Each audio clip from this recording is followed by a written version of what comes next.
Hello and welcome to Music Made Simple.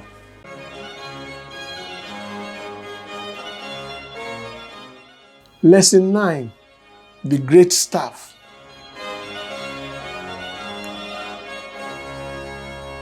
We are going to learn today about a staff called the Great Staff, which is a combination of the treble and the bass staff, and how it is used and the relevance of it to choristers and to pianists. Kindly revise lesson 6 and 7 in order to understand this lesson very well. You should be very familiar with the treble staff and with the bass staff. These were taught in lesson 6.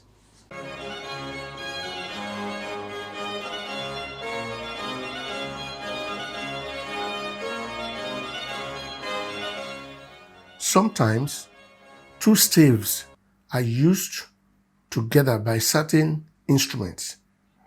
For instance, keyboard instruments like piano,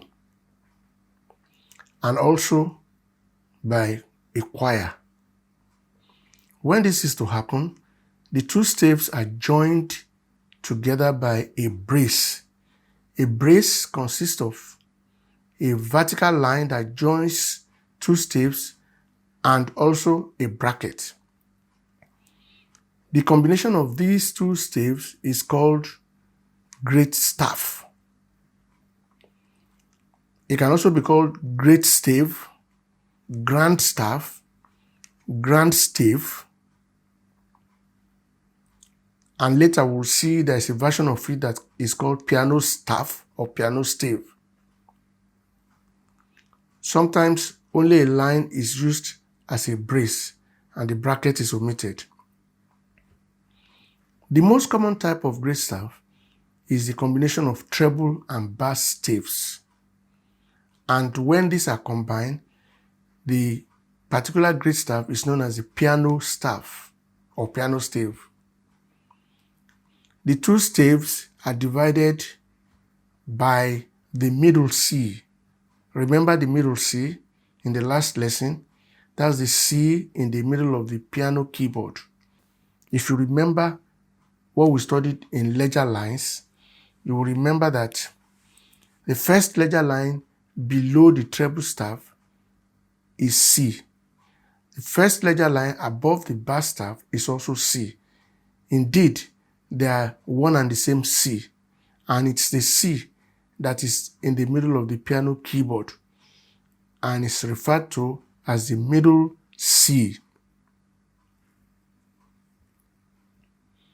In essence, the great staff consists of 11 lines and 10 spaces. That is, the treble staff, the bass staff, and the middle C. On the great staff, the ledger lines below the treble staff fall on the bass staff. You see that after the C, the second ledger line of the treble staff is A, and A is the fifth line of the bass staff. Also, the third ledger line of the treble staff is F, and F is the fourth line of the bass staff. So it goes on and on and on like that. If you consider also the bass staff, it's the same thing. The first ledger line above the bass staff is the middle C. The second ledger line above the bass staff is the first line of the treble staff, which happens to be E. And the third ledger line above the bass staff will be the second line of the treble staff, which is G. However, in songwriting, the ledger lines below the treble staff and the ones above the bass staff are retained so as to avoid confusion between the voices that use the staff.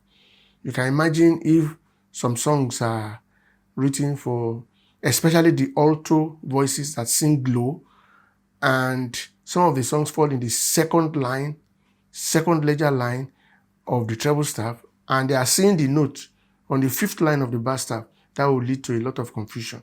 The same thing goes with the high voices of the male where ledger lines are included to extend the pitch.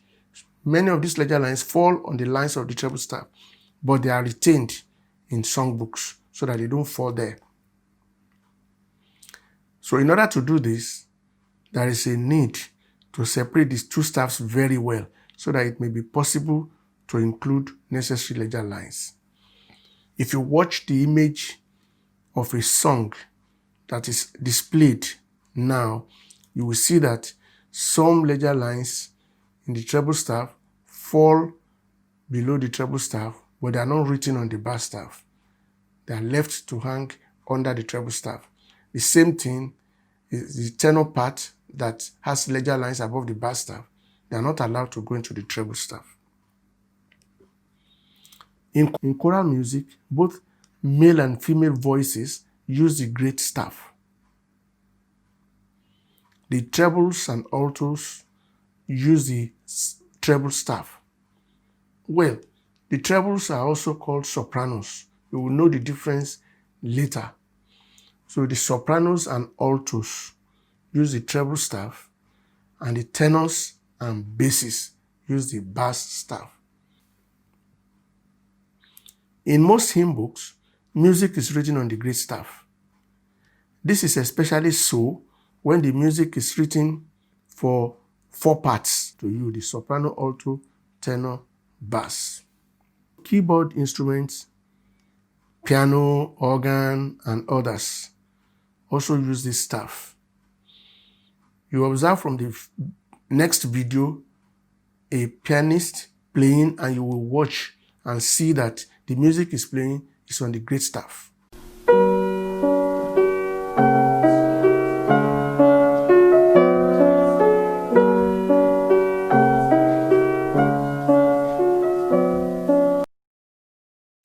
We have learned about the great staff, which is a combination of 2 staves, especially the treble and the bass staves, which are used for notating music for the piano and for the choir.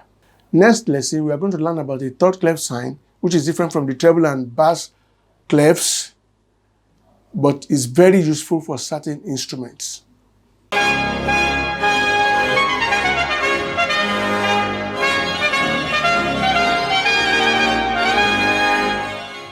That's it for today, folks. Thank you very much for watching. Please don't forget to subscribe by clicking the red button below the video in case you have not done so that you can continue to get updates of new videos as they come out. And also, if you have enjoyed this lesson, please click like. Until next time, God bless you.